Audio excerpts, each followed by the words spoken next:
The industrial complex, sprawling and desolate under a sky bruised with the last vestiges of night, offered little more than the ghostly outlines of abandoned warehouses and the skeletal frames of disused machinery. Dust fine as powdered bone coated everything, shimmering faintly in the nascent glow of distant streetlights. The air hung heavy, still, and cold, carrying only the faint metallic scent of rust and the profound silence of neglect. This was the domain of Alex Ghost Miller, a man in his late 30s whose quiet life as a security guard at this forgotten outpost of industry belied a past as sharp and dangerous as shattered glass. His uniform, a serviceable but faded set of dark blue, showed the wear of countless shifts, its knees and elbows thin from years of humble duty, a stark contrast to the crisp, perfectly tailored tactical gear he once donned. The quiet monotony of his patrols was not merely a job. It was his chosen sanctuary, a deliberate self-imposed exile from a past that haunted his every waking moment and invaded his dreams with relentless, visceral clarity. Before the first hint of dawn touched the horizon, Alex would rise in his small, worn apartment, the building itself a forgotten relic amidst the city's ceaseless sprawl. The scent of stale coffee mingled with the faint, comforting aroma of old paperbacks that filled the cramped shelves. Every morning was a precisely choreographed ritual, a modest breakfast of oatmeal and black coffee prepared with an efficiency born of routine and necessity. His movements were fluid, precise, economical, a residual habit from another life. He would meticulously pack Mia's lunch, a small, vibrant splash of color, in a simple bento box, each item chosen not just for nutrition, but for the quiet joy it might bring.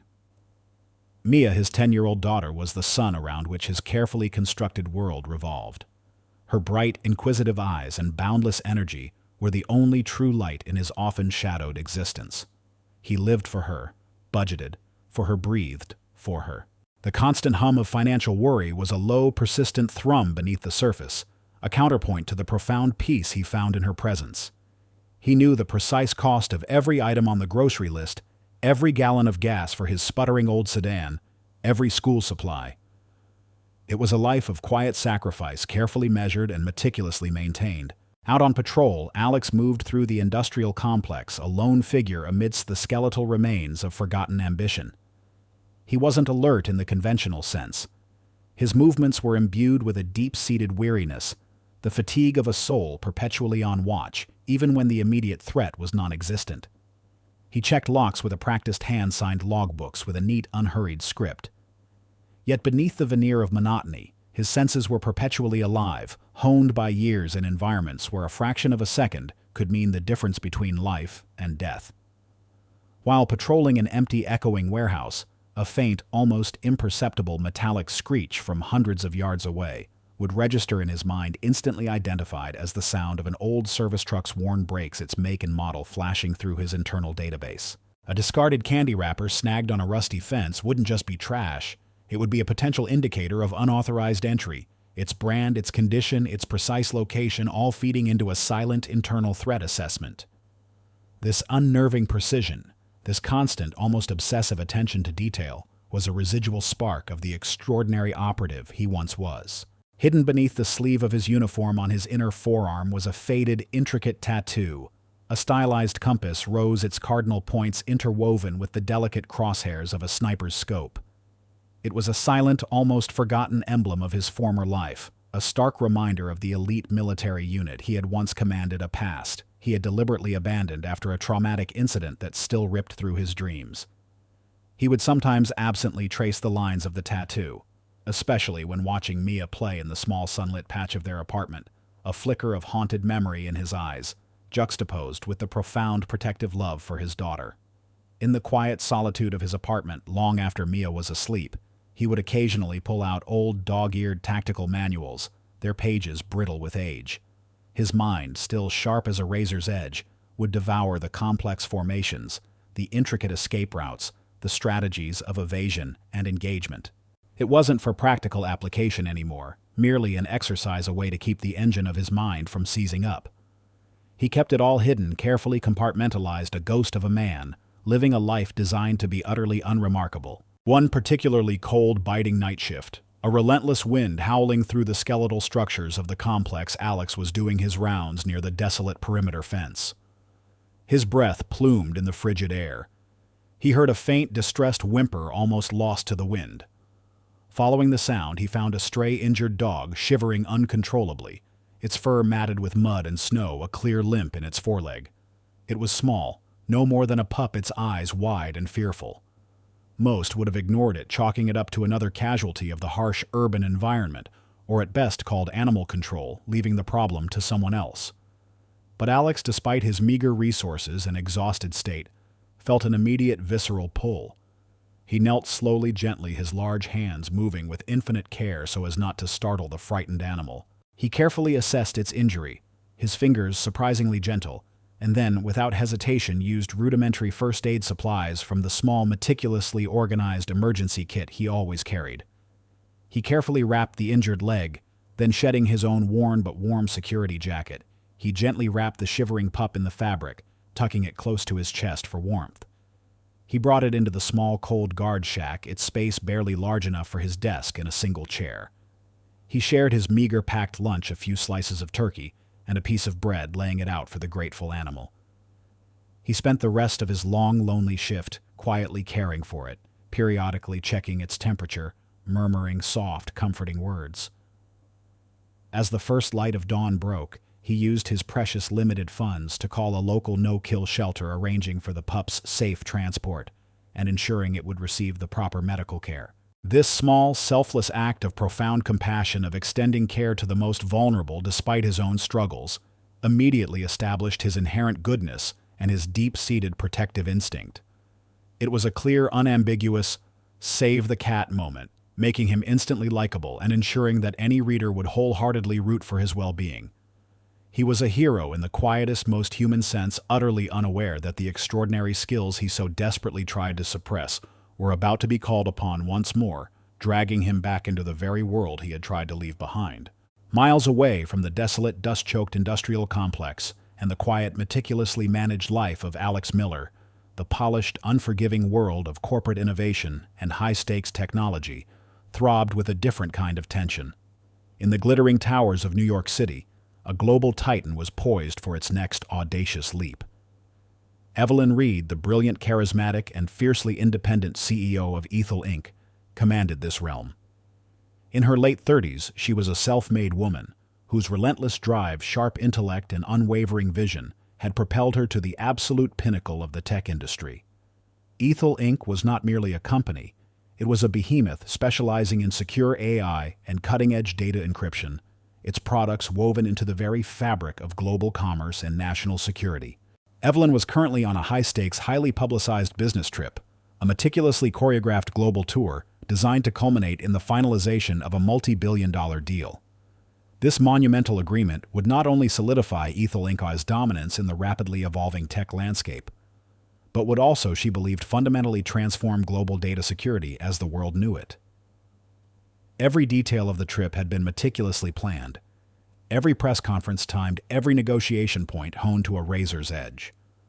The trip, however, was fraught with an undercurrent of heightened security concerns.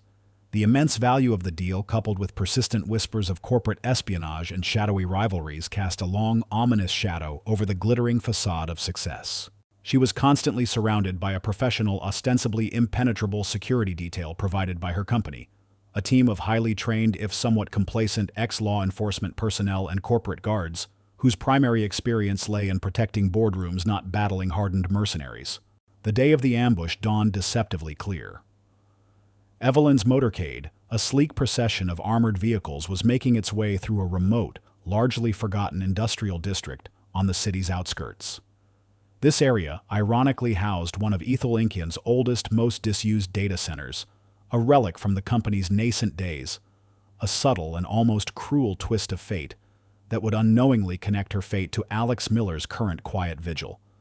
The district was a labyrinth of crumbling brick factories, deserted warehouses, and overgrown lots, a landscape of urban decay, seemingly untouched by the city's vibrant pulse.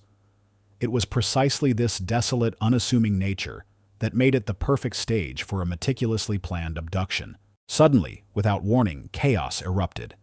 The convoy was ambushed with brutal, synchronized efficiency.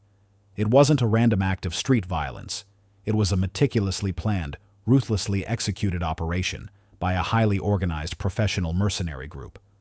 Their objective was chillingly clear: not just ransom, but Evelyn herself, and through her the proprietary encryption algorithms, the crown jewels of Ethel Inc., which a shadowy rival corporation desperately sought to steal. The scene was chaotic, violent, and terrifying in its precision. Evelyn's security detail, though well-intentioned and armed, was quickly and brutally overwhelmed. The lead armored vehicle was disabled by a perfectly placed EMP device, followed by a barrage of high-impact rounds that shredded its tires and blew out its windows. Men in dark, unmarked tactical gear swarmed the convoy, moving with fluid, lethal efficiency. Evelyn, intelligent and resourceful, a titan in the boardroom, but fundamentally unarmed, untrained, and utterly unprepared for such raw, unbridled violence, was quickly subdued. A gloved hand clamped over her mouth, muffling her desperate cries, and she was dragged from the shattered confines of her luxury vehicle, her mind reeling in disbelief and terror. The entire brutal incident, though breathtakingly brief, was caught on a grainy, distant security camera mounted on a dilapidated building, its blurry, silent footage rapidly going viral, shocking the world and sending Ethel Inc.'s stock plummeting into a dizzying freefall, a corporate crisis of unprecedented scale. Hours later, a chilling demand was issued, sent anonymously from an untraceable server addressed directly to the board of Ethel Inc. The proprietary encryption algorithms, flawless and intact, in exchange for Evelyn's life, with a strict, impossibly short deadline of just 48 hours. Alex Miller, hunched over a lukewarm cup of instant coffee in the small, dusty guard shack of his desolate industrial complex, watched the horrifying footage unfold on a tiny, flickering black and white television set. The signal was weak, distorted by static, but the brutal efficiency of the ambush was unmistakable. He immediately recognized the precise, almost military-grade tactics of the attackers, the synchronized movements, the disciplined fire, the ruthless economy of violence. These weren't petty criminals. These were professional operators, highly trained, highly dangerous. He saw Evelyn Reed, a woman whose face he only knew from the glossy headlines of business magazines, a symbol of a world he had deliberately left behind, dragged unceremoniously into the back of a black, unmarked van. A visceral, icy wave of dread washed over him, pulling him back to the traumatic memory of his own past. He saw not Evelyn, but flashes of another mission, another ambush, a chaotic, brutal encounter in a hostile, forgotten territory that had led to the agonizing, senseless death of his entire elite unit, his brothers in arms. He was the sole survivor, burdened by an unbearable weight of guilt, a silent survivor haunted by the echoes of screams and the ghosts of fallen comrades. The memory of the blood, the dust, the searing pain of his own injuries, and the crushing knowledge that he, the leader, had somehow failed, had been the very reason he had fled that life, sought this anonymity, built this quiet, unremarkable existence. He had promised himself, sworn on his very soul, that he would never return to that life, that violence, that proximity to death and despair. His quiet, predictable routine with Mia, his daughter's laughter, the simple rhythm of caretaking. These were his carefully constructed sanctuary, his fragile protection from the nightmares that still lurked at the edges of his consciousness. But as he watched Evelyn's terrified, desperate face on the flickering screen, a flicker of his dormant warrior instinct, long suppressed, ignited within him. He saw the hopelessness in her eyes, the crushing weight of her imminent demise, the chilling certainty of her fate, if no one intervened. He knew with an agonizing certainty that his unique blend of tactical genius, combat prowess, and a chillingly precise understanding of covert operations might be the only chance she had. He hesitated, a silent internal battle raging within him. On one side lay the anonymity he cherished, the carefully cultivated peace, the unwavering security he had built for Mia. On the other, the overwhelming, undeniable, almost primal need to act, to apply the very skills he had buried so deeply to save a life that seemed irrevocably lost. He looked at Mia's latest drawing, taped to the small, cluttered desk in his shack, a cheerful, brightly colored portrait of them together, safe, smiling, their hands clasped. He knew that if he revealed himself, if he stepped back into that dangerous arena, his quiet, hidden life would be irrevocably overshadowed by the blinding glare of public scrutiny. Mia's safety potentially compromised, her innocence forever tainted by the violence of his past. But the thought of not trying, of letting fear and past guilt win when he might possess the answer to saving an innocent life, was unbearable. It would be a betrayal of the very core of who he was, of the very reason Mia saw him as her hero, the man who fixed broken things, who protected. A grim, resolute commitment settled in his soul. He reached under his desk, his fingers closing around the cold, familiar weight of his old military-issue tactical knife, now used for nothing more than opening boxes and cutting packaging tape. Its balance, its razor edge, felt like an extension of his own hand. Then, with a focus that was both terrifying and exhilarating, he turned to the grainy, flickering security cam footage of the ambush. His forgotten skills, honed over years of painstaking analysis, resurfaced with chilling clarity. He began to enhance the image using rudimentary self-taught techniques, identifying vehicle makes, recognizing subtle body language patterns of the assailants, and tracing their likely escape routes through the city's vast, forgotten underbelly. He would track them. He would find them. A ghost-long dormant was re-emerging from the shadows, compelled by an impossible choice, stepping onto a path from which there was no return. The quiet life was over. The warrior was awake. The city hummed with the electric tension of a crisis, its usual frenetic energy now tinged with a palpable anxiety that stretched across every district. Headlines screamed of the Ethel Inc. CEO's abduction, and the terrifying deadline loomed large. But in the desolate quiet of his guard shack, oblivious to the wider panic, Alex Miller was engaged in a meticulous, solitary war.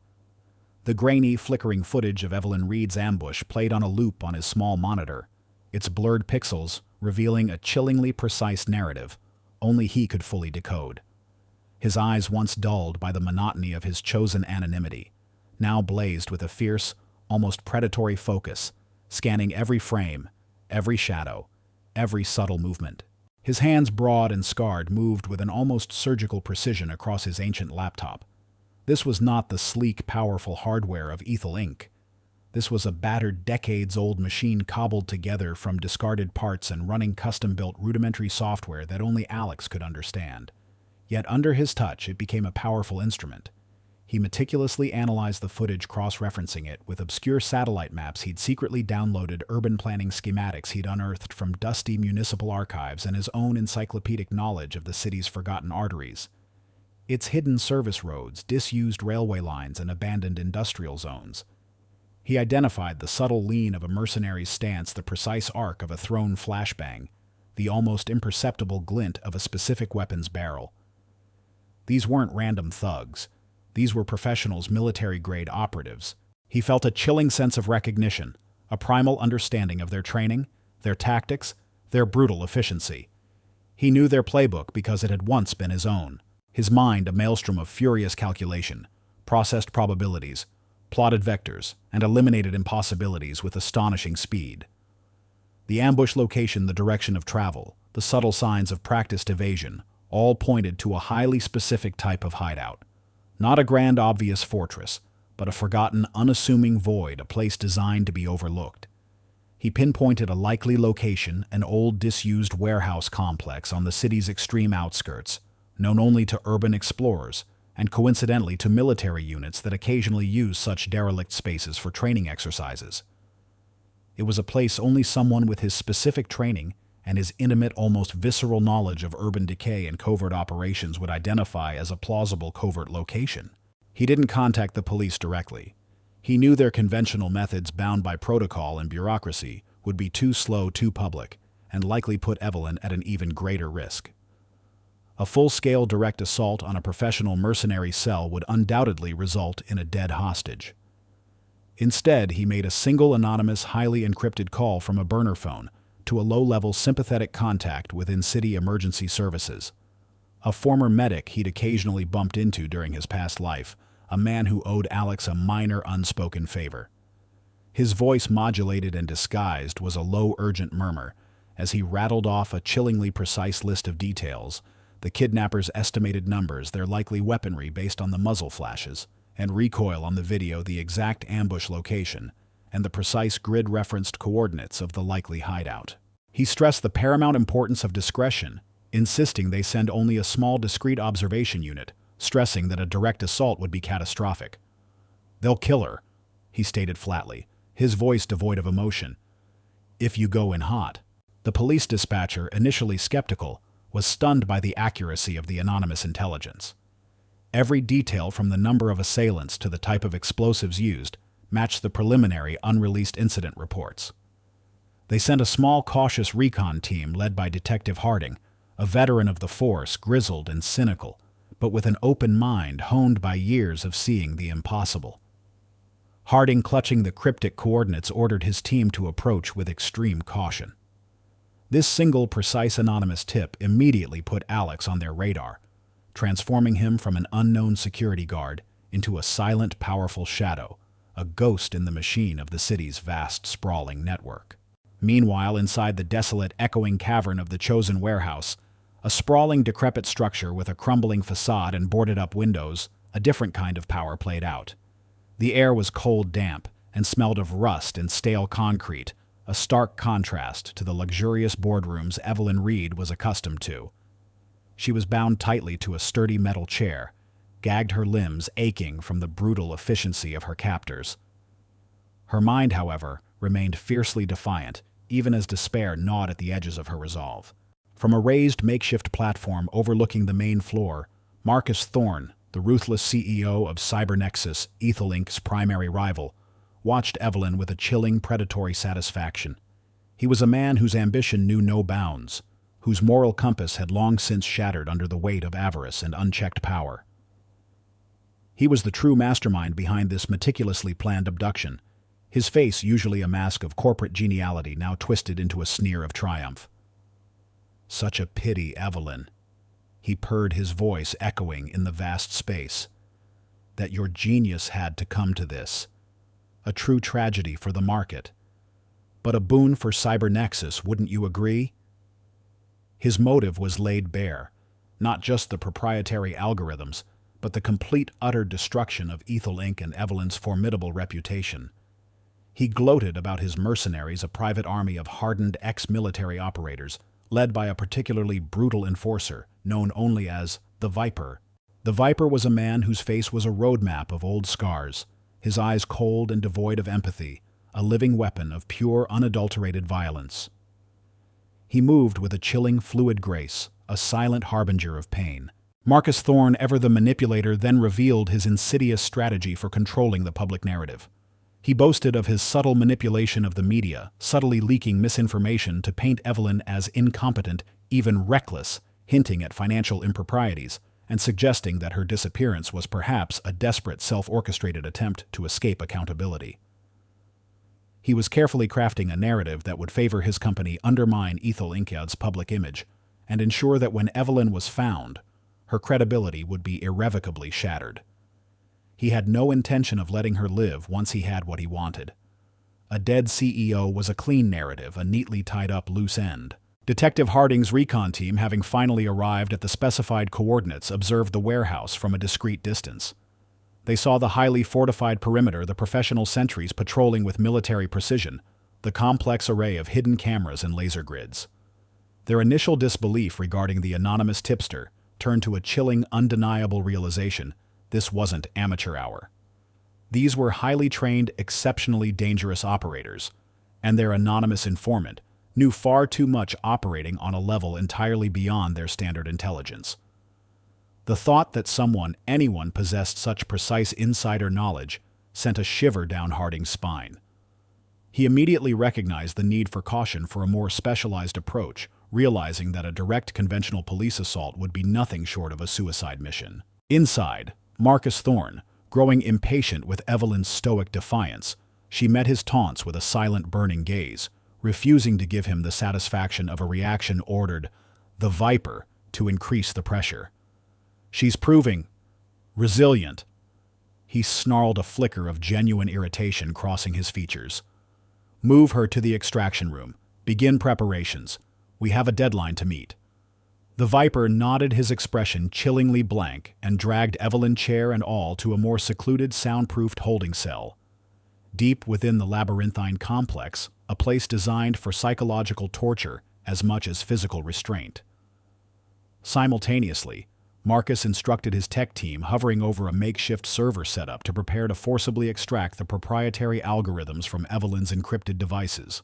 He explained that if she continued to resist, they would bypass her physical access, a process that would likely destroy the data and potentially severely damage Evelyn's mind, leaving her a broken shell.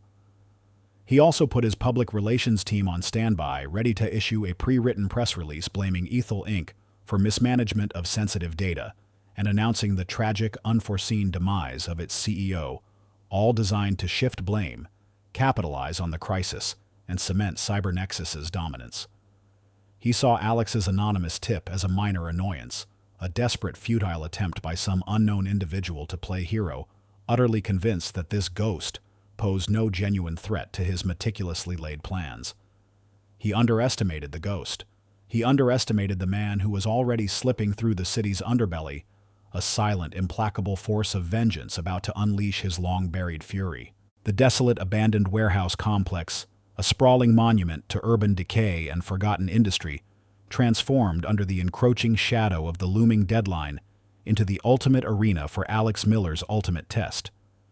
The air inside, thick with the metallic tang of fear and stale concrete dust, crackled with an almost unbearable tension. Every creak of the old structure, every distant siren's wail amplified the sense of imminent danger. The rhythmic, almost imperceptible ticking of Alex's old, worn military watch, a relic from a life he had painstakingly buried, became a tangible, relentless representation of their dwindling time. Inside, in a soundproofed, unlit room deep within the complex, Evelyn Reed struggled against the coarse ropes binding her to a cold metal chair. Her jaw ached from the tightly cinched gag. A primal fear, cold and sharp as a surgeon's blade, seized her as she overheard fragments of conversations, muffled but chillingly clear from her captors just beyond the thin wall. The deadline, the impossible ultimatum, was hours away, but the Viper and his mercenaries were growing increasingly agitated, their patience wearing thin, their movements more brusque, their voices laced with an ominous anticipation of the contingency plan if their demands weren't met precisely on schedule. Evelyn understood the implications: death. This, coupled with the forced extraction of data from her encrypted devices, which she knew would destroy not just the algorithms, but potentially her very mind, amplified the terror to a suffocating degree. She knew she was running out of time and that the end, swift and brutal, was drawing near. Outside the warehouse, a subtle police presence maintained a cautious perimeter. Detective Harding's team, still unsure what to make of their anonymous informant and hesitant to launch a full-scale assault without clearer intelligence, moved like ghosts in the surrounding shadows. They were waiting, watching, gathering what little information they could, their standard protocols clashing with the sheer, unbridled danger emanating from within the fortified walls. But for Alex, who had slipped into the complex alone, a phantom moving through the deeper shadows, their presence offered little comfort. He was profoundly isolated. He knew with an agonizing certainty that transcended logic that conventional police tactics, even if well-intentioned and executed with precision, were simply too slow, too predictable for this level of threat. A direct assault would almost certainly lead to Evelyn's death, or at the very least, the irreversible destruction of the vital algorithms. He trusted no one but his own honed instincts, the lethal ballet of his long-suppressed military training. The guilt from his past failure, the mission where he lost his entire unit, where a single misstep, a fraction of a second of hesitation had cost lives, had buried him under an unbearable weight of grief and self-recrimination, resurfaced with agonizing clarity. It was a chaotic ambush in a hostile, forgotten territory, a tactical miscalculation, a moment of profound, paralyzing indecision on his part that had led to the deaths of men he considered brothers. He had survived, but the psychological scars were deeper than any physical wound. He battled not just the visible mercenaries, their cold professional efficiency, but the invisible demons of his past, the whispers of self-doubt that threatened to paralyze him, to seize him in the critical moment. The glitch he suspected from his past work, a tendency to overthink, to hesitate for a fraction of a second, when lives were on the line, to second-guess his lightning-fast instincts, was now a confirmed, terrifying reality. He saw it in the shadow of his memory, felt its icy grip on his resolve. He had to act decisively, but the specter of past loss threatened to freeze him, to turn him into the very hesitant commander he had once despised. Every minute lost to silent navigation, to bypassing laser grids or pressure plates, to neutralizing a sentry with a quiet, lethal efficiency, amplified the tension to an almost unbearable degree. He moved like smoke, a dark whisper through the derelict corridors, his old, worn combat boots barely disturbing the dust on the concrete floor. He bypassed sophisticated alarm systems with a terrifying ease, his fingers dancing across circuit boards, rerouting wires, disarming pressure sensors. He used his tactical knife, now an extension of his own hand, with deadly precision, silencing sentries with a practiced, humane efficiency that left no trace. He disarmed tripwires, his eyes scanning for the almost invisible glint of fishing line, his memory recalling hundreds of hours of painstaking training. Each obstacle cleared was a tiny victory, but each victory consumed precious seconds. He had a narrow, rapidly closing window of opportunity. He knew the Viper would not hesitate to execute Evelyn if the deadline passed. He knew Marcus Thorne would destroy the algorithms if his demands weren't met. He had to reach Evelyn before she broke, before the algorithms were destroyed, before the mercenaries, fueled by their growing impatience and the ominous commands from their mastermind, carried out their final brutal orders. The silence of his solo infiltration was punctuated only by the thumping of his own heart and the ghostly echoes of his past, each beat a relentless reminder of the stakes. He was battling not just the overwhelming odds of a highly fortified mercenary stronghold, but the relentless, unforgiving march of time. He was not just rescuing a CEO. He was fighting his own demons, a desperate battle for redemption, as Evelyn's life and his last vestiges of hope for a future free of guilt hung by a single fraying thread. The Viper's nest, designed to break spirits and extract secrets, was about to face the ghost of a warrior haunted by his past, yet driven by an unshakable, desperate need to save an innocent life. The game was on, and the stakes could not be higher.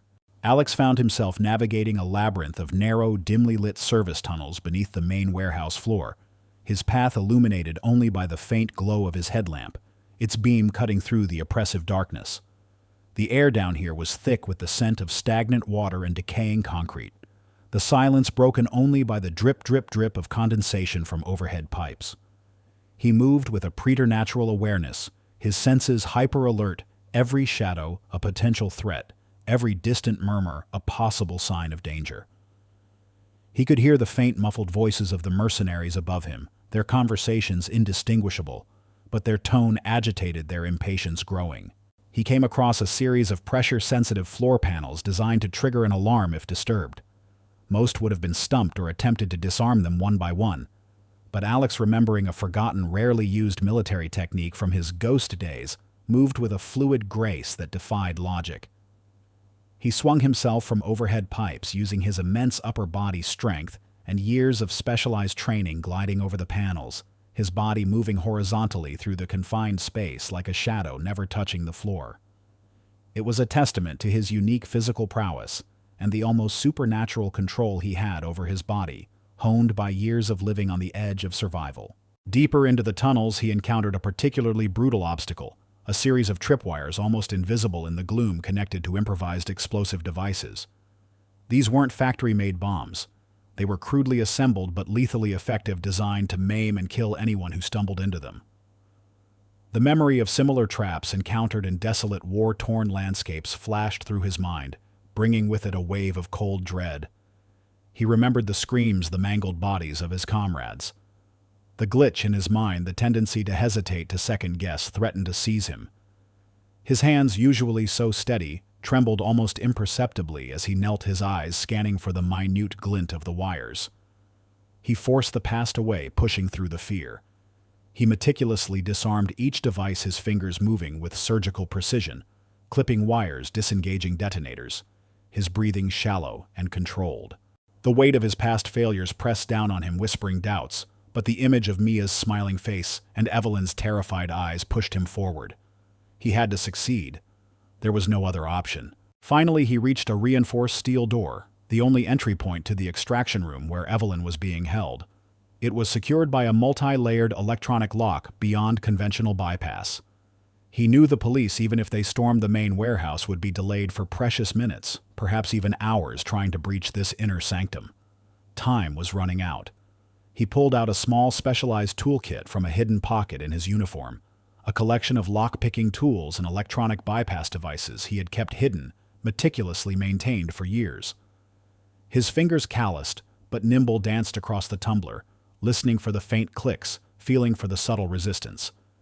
He bypassed the electronic deadbolts, overriding the complex circuitry, his mind visualizing the internal mechanisms. It was a race against the clock, against the growing desperation of his past, against the inevitable. With a soft, barely audible click, the final bolt disengaged. He pushed the heavy door open, stepping into the dim light of the extraction room, his heart thumping a frantic rhythm against his ribs. The arena was set. The ultimate test had begun. He was no longer just a security guard. He was the ghost again entering the lion's den. The extraction room was a tableau of imminent horror. The air, thick with the metallic tang of fear, seemed to vibrate with a predatory silence. Evelyn Reed was strapped to a cold metal chair, her eyes wide with a mixture of terror and defiance, fixed on the hulking figure of the Viper. He loomed over her, a sinister silhouette against the single bare bulb hanging from the ceiling, his hand raising a syringe filled with a clear viscous liquid. A neurotoxin designed to facilitate the data extraction, a process that would surely be fatal. From a hidden monitor on the far wall, the chillingly triumphant face of Marcus Thorne watched via live feed, his sadistic grin illuminated by the flickering screen. "Proceed, Viper." His disembodied voice crackled through a cheap speaker, a final, unholy benediction. "The deadline is upon us. Extract the data, and then a clean end." Outside, distant sirens, barely audible through the thick walls, wailed, growing closer. Detective Harding, having finally gathered enough intel from Alex's earlier anonymous tips and witnessing strange, unexplained activity around the warehouse, had initiated a full police raid. But they were still minutes away from breaching the heavily fortified warehouse, still struggling with the outer layers of the labyrinthine security. It was the ultimate chaotic moment, a truly breathless moment, where everything seemed irrevocably lost. Evelyn was seconds from death, her life hanging by a single agonizing thread. The priceless algorithms were moments from destruction. And Alex, having just slipped through the fortified door, was caught between an unstoppable force and an impossible choice, isolated in a den of hardened killers, the whispers of his past failures echoing in his ears. The glitch he carried, the fractional hesitation born of past trauma, threatened to seize him, to paralyze him in this critical juncture. But then an almost primal roar of defiance, born of his deepest protective instincts, ripped through him, pushing the specter of the past aside. He moved with a preternatural speed, a blur of controlled violence honed by years of combat, a ghost finally unleashed. His approach had been so silent, so utterly imperceptible, that the Viper didn't even register his presence until Alex was upon him. In a fraction of a second before the syringe could even begin its descent, Alex's hand shot out, not in a punch, but with a terrifying precision, disarming the Viper with a single brutal twist of the wrist. The syringe clattered to the floor, its contents spilling harmlessly. The Viper, a man accustomed to being the hunter, found himself suddenly, shockingly, the prey. Alex didn't stop. He flowed into motion, a lethal ballet of combat. He engaged the remaining mercenaries in the room, two heavily armed guards who had just registered the sudden shift in atmosphere, in a brutal close-quarters combat sequence. His movements were fluid, economical, and utterly lethal, reminiscent of his ghost days. He used improvised weapons, turning the sterile, utilitarian environment into his battleground. A heavy metal tray from a medical cart became a shield, deflecting a flurry of bullets. A discarded length of rebar lying innocently in a corner became a deadly extension of his arm, its blunt end used with terrifying precision against pressure points and joint locks. He used environmental traps he had spotted on his entry, kicking over a stack of unstable crates that sent one mercenary sprawling directly into the path of another, creating a momentary chaotic distraction.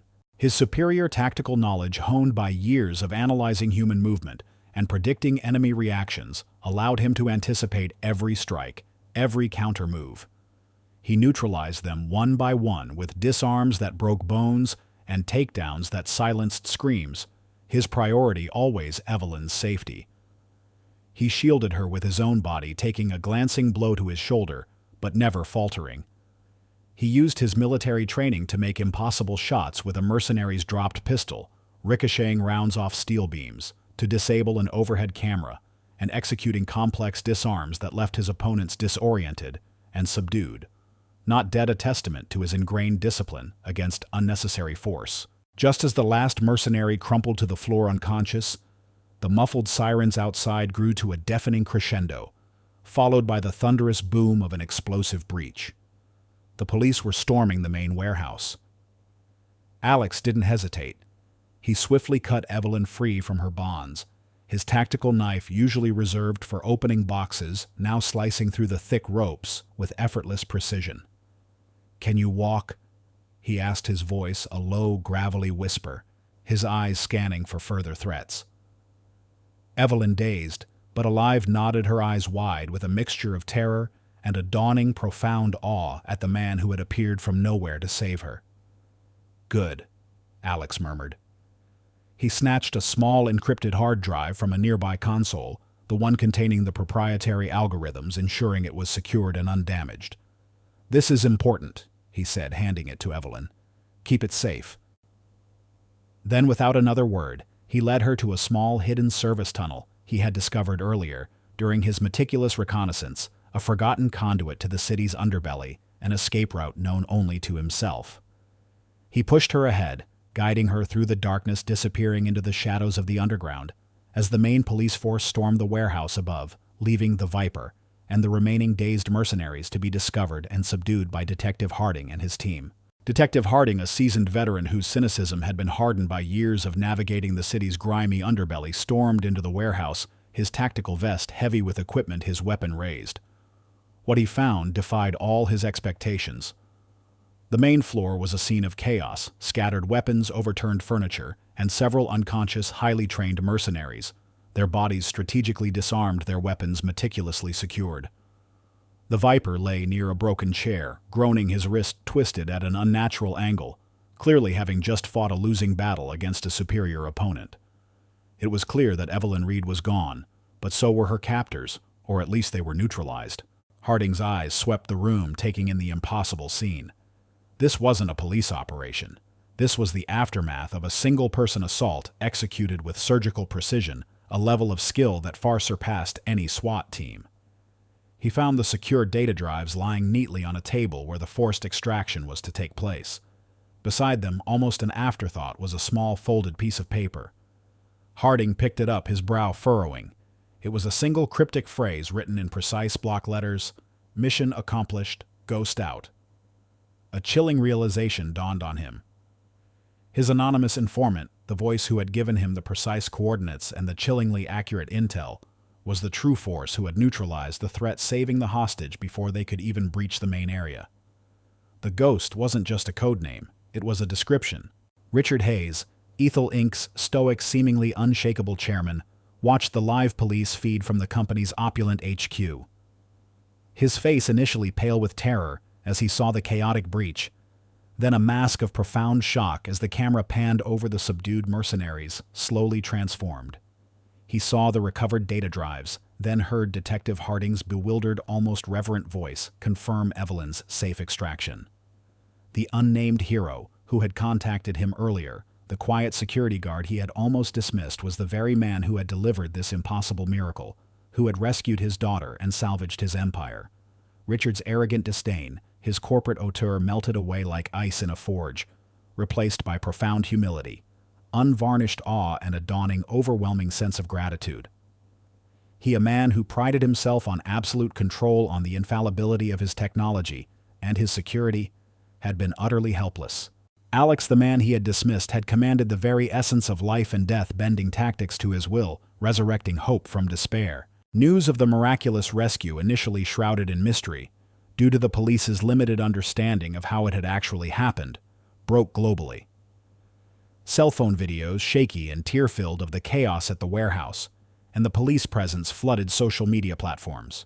Then, a carefully edited, slightly delayed police press conference confirmed Evelyn Reed's safety and the recovery of Ethel Incoa's proprietary data. Evelyn, safe but visibly shaken, appeared briefly, her eyes still holding the ghost of terror, but now alight with a fierce, quiet strength.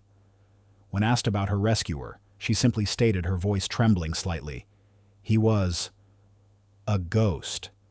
My ghost. And he saved everything." This partial, enigmatic revelation ignited a global search for the ghost hero, adding to Alex's legend, while paradoxically protecting his anonymity for a crucial period.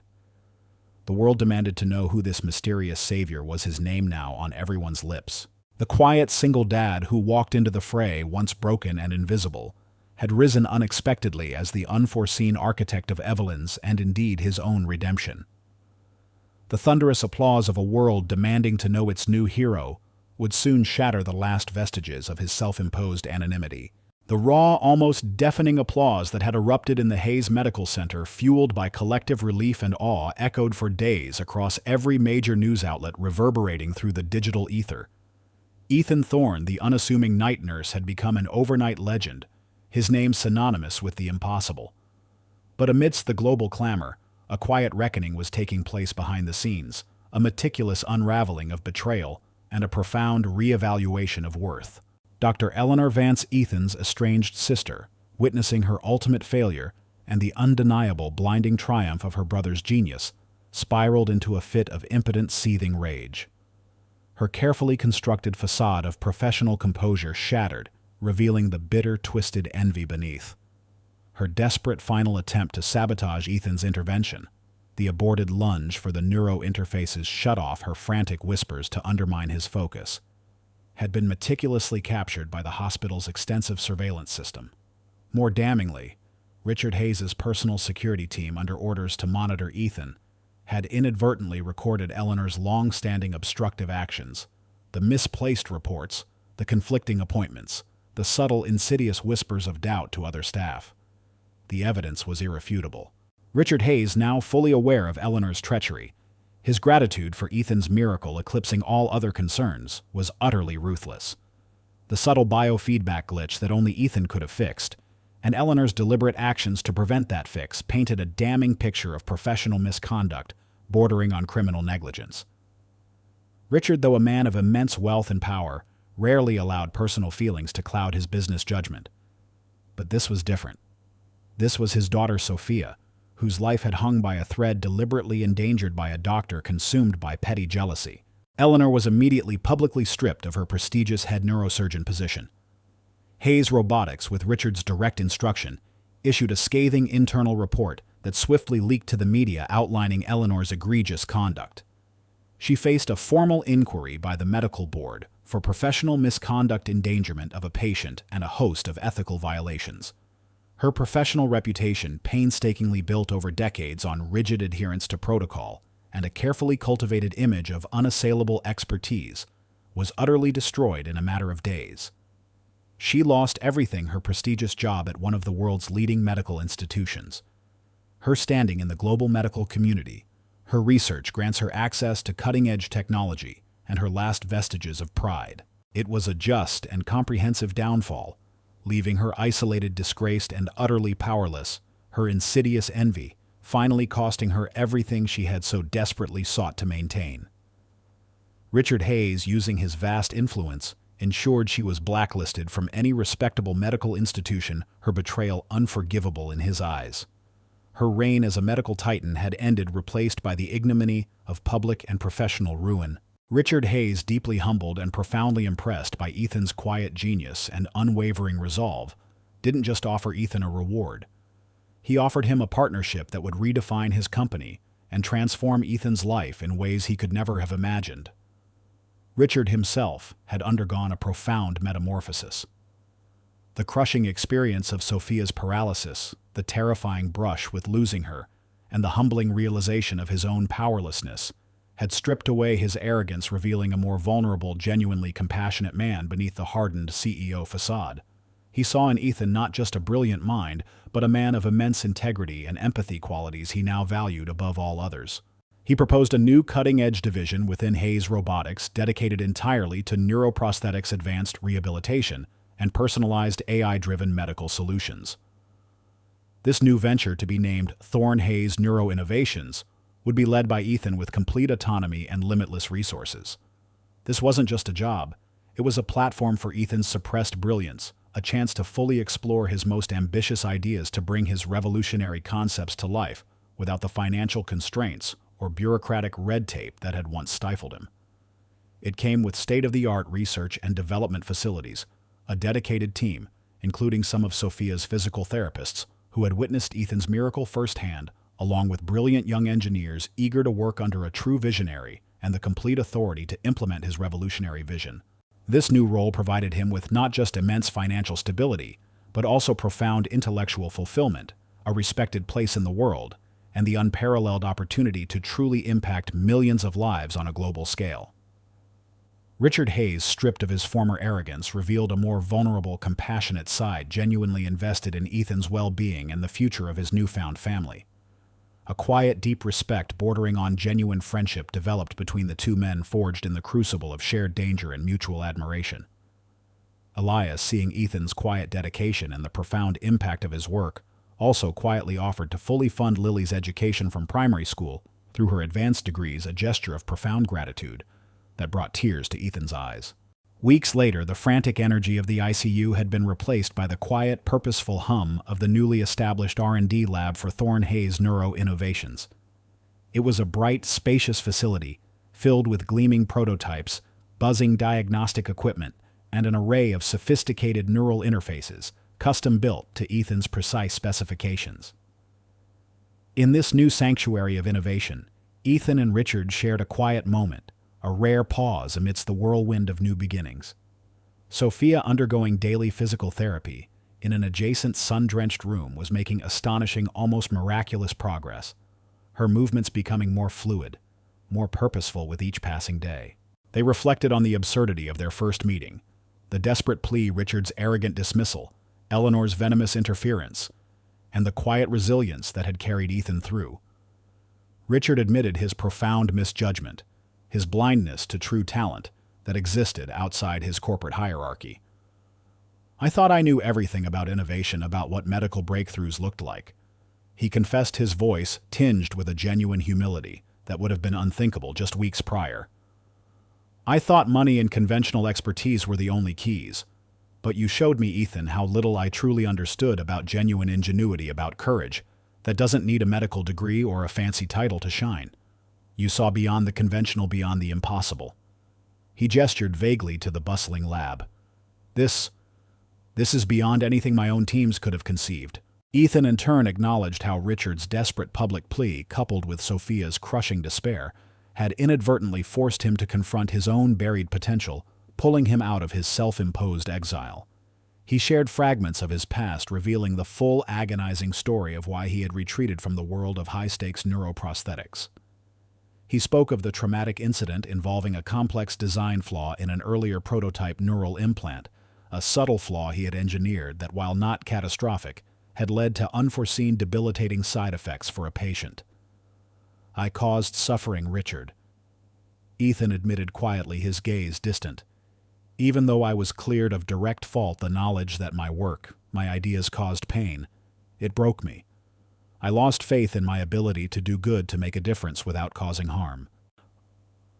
The ensuing self-blame, despite his being cleared of direct fault, had led to profound burnout, a gnawing guilt, and a desperate desire to escape the pressure to simply care for others in a tangible, simple way. This shared vulnerability deepened their connection, forging a bond far stronger than any business partnership. It was a friendship built on mutual respect, understanding, and a shared commitment to a future where technology served humanity in its most profound and compassionate forms. Ethan still sketched intricate neural network designs in his worn notebook, but now with a lightness and joy, his mind free to create beauty and purpose, without the crushing pressure of past failure. The quiet single dad had found his voice and his true calling once more, 5 years later. The quiet single dad who once guarded an empty industrial complex, a shadow haunted by past failures, was now a celebrated figure, his name whispered with reverence in the halls of global security and technological innovation. Alex "Ghost" Miller had not merely rebuilt his life, he had revolutionized an entire field, transforming the very concept of corporate and personal protection.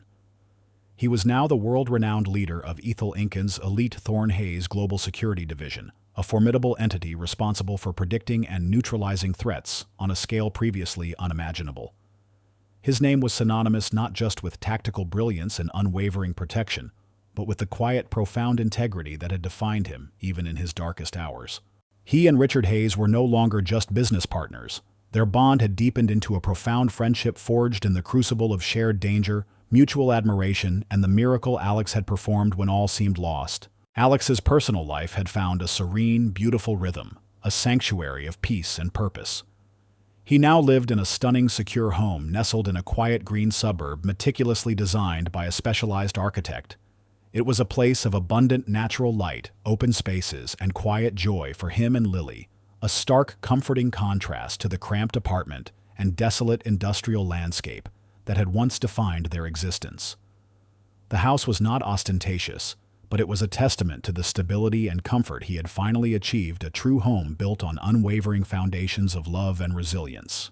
Evelyn Reed, now 39, walked with a fluid, confident grace that defied the catastrophic trauma she had endured. Her recovery was nothing short of miraculous, a living testament to Alex's genius and her own unyielding spirit. She wasn't just safe, she was vibrant, thriving, leading Ethel Inc. to unprecedented heights of innovation and ethical technology. Her ordeal had transformed her, stripping away the last vestiges of corporate detachment and revealing a profound commitment to human welfare. She had not only fully recovered, but had embraced her second chance with fierce purpose, becoming a passionate, eloquent advocate for global security and ethical AI, leveraging Ethel Inc.'s vast resources to push boundaries in protecting individuals and data worldwide. Working closely with Alex's division, she often accompanied him to high-profile conferences and public engagements, her compelling story adding a powerful human element to his groundbreaking work. Her presence was a constant reminder of the lives they touched, the world they were changing.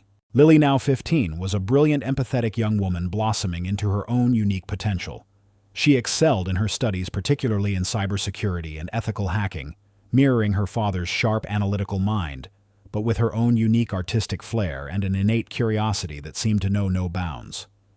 Her sketchbooks, once filled with cheerful superhero drawings and fantastical creatures, now overflowed with intricate designs for advanced network architectures and elegant functional defensive protocols, her youthful optimism and fresh perspective infusing a refreshing creativity into Alex's more seasoned approaches. She often visited her father at Ethel Inc., fascinated by the cutting-edge technology and the tangible impact of his work. Richard Hayes, having shed the last vestiges of his past arrogance and cold corporate ruthlessness, had become a true patron of human potential, a philanthropist committed to ethical innovation and social responsibility. He ensured Alex had complete autonomy and limitless resources for his division, trusting his judgment implicitly, a far cry from the dismissive CEO Alex had first encountered. Their bond had deepened beyond mere business. It was a genuine, quiet friendship, born of shared experience and mutual respect. Richard had also quietly established a trust fund for Lily's education, ensuring her future was secure, a gesture of profound, unspoken gratitude for saving his empire and his life through Evelyn. Never forgetting his own struggles or the profound isolation he had once felt, the crushing weight of guilt and PTSD that had driven him into self-imposed exile, Alex had poured his heart and a significant portion of his new resources into giving back. He established a thriving nonprofit foundation, largely funded by Richard Hayes, and bolstered by global donations from corporations, government agencies, and private individuals, called the Sentinel Initiative. Its mission was simple yet profound: to provide free or low-cost tactical training, comprehensive mental health support, and robust career transition assistance for military veterans struggling with PTSD and the often overwhelming challenges of civilian reintegration.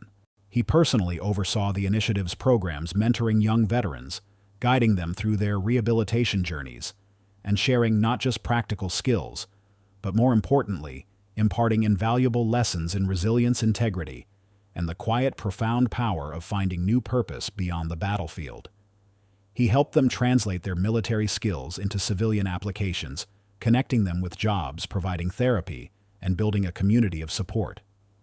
The faded, intricate compass rose tattoo with the sniper's crosshairs on his wrist, once a hidden mark of a buried traumatic past, was now the official logo of his initiative, a powerful beacon of hope for those seeking guidance, healing, and a second chance. He often spoke at prestigious international security conferences, community centers, veterans forums, and rehabilitation clinics around the world, sharing his extraordinary story, emphasizing that true strength lay not just in combat prowess, but in healing the invisible wounds of war, embracing the unconventional, and that a second chance at life, a full, vibrant, meaningful life, was always possible, no matter how bleak the prognosis or how heavy the burden of the past. His message resonated deeply, inspiring a new generation of soldiers, security professionals, scientists, and mental health experts to join his cause. The story culminates on a warm, late-afternoon sunlight streaming through the immense, soaring glass facade of Ethel Inc.'s newly inaugurated Global Threat Intelligence and Response Center. This state-of-the-art facility, sprawling and meticulously designed, was entirely funded by the Thorn-Hayes Global Security Division and conceptualized by Alex himself, embodying his vision of proactive security and holistic threat mitigation. It was a fortress of foresight, bristling with the latest in AI-driven predictive analytics, real-time global monitoring systems, and highly advanced secure communication networks, all designed to anticipate and neutralize threats before they could even materialize, protecting lives and data on an unprecedented scale. Alex Lilly and Evelyn Reed stood together in the gleaming, multi-tiered control room. Evelyn, now a radiant symbol of restored potential and unwavering purpose, was demonstrating a new, fully integrated AI-driven global security network, a product of Alex's division. It was capable of sifting through petabytes of data, identifying patterns, and predicting potential crises with astonishing accuracy, allowing for preemptive intervention. As she navigated the holographic interfaces, her fingers dancing across the projected controls, she initiated a simulation of a complex international cyber attack, demonstrating how the system would identify the threat, trace its origin, and neutralize it in real time, protecting critical infrastructure worldwide. Her movements were fluid, confident, a testament to the seamless integration of her intellect with the sophisticated technology. Lily, standing tall beside her father, held a tablet displaying intricate designs for future security protocols and elegant, functional defensive algorithms, her youthful brilliance already shaping the next generation of cybersecurity. Her face beamed with pride, a reflection of the profound impact her father had made, not just in her life, but on the world. As Evelyn's hand, guided by thought and code, initiated the simulation, a subtle rhythmic hum emanated from the core servers, a soft ethereal melody that seemed to fill the expansive atrium, growing into a complex, harmonious drone. It was the Symphony of Vigilance, the harmonious culmination of years of dedicated research, compassionate leadership, and unwavering belief in the impossible. This wasn't just technology. It was a living, breathing testament to their shared mission. Alex put a gentle, loving arm around Lily's shoulders, then exchanged a look of profound respect with Evelyn, whose eyes held a depth of gratitude and shared vision that transcended words. A warm, knowing smile passed between Alex and Richard Hayes, who stood nearby witnessing the extraordinary fruits of their improbable partnership. The quiet single dad who had once guarded an empty complex, once broken and invisible, had become the guardian of tomorrow, building a legacy not just of unprecedented technological innovation and global security, but of boundless hope, compassion, and restored dignity for countless others. He had left an indelible mark on the world, one protected life, one restored veteran, one secure future at a time.